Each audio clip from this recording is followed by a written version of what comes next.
Physical stuff actually was pretty easy. If it worked, I kept it. If it didn't get her into trouble, say legally, when she used it, I kept it. If it was complicated, I tossed it. But she's 11. Everybody is going to be bigger, stronger, meaner, more devious. I'm standing on the shoulders of giants here.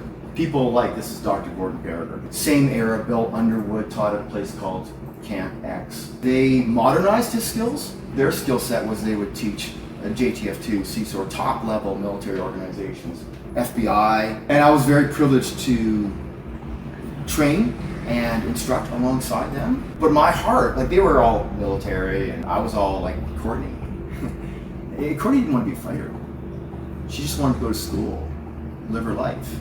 And so my focus was always how simple can we make it? How can we make it make sense for somebody who's a non-fighter? My son, who's also a training partner, also instructs this.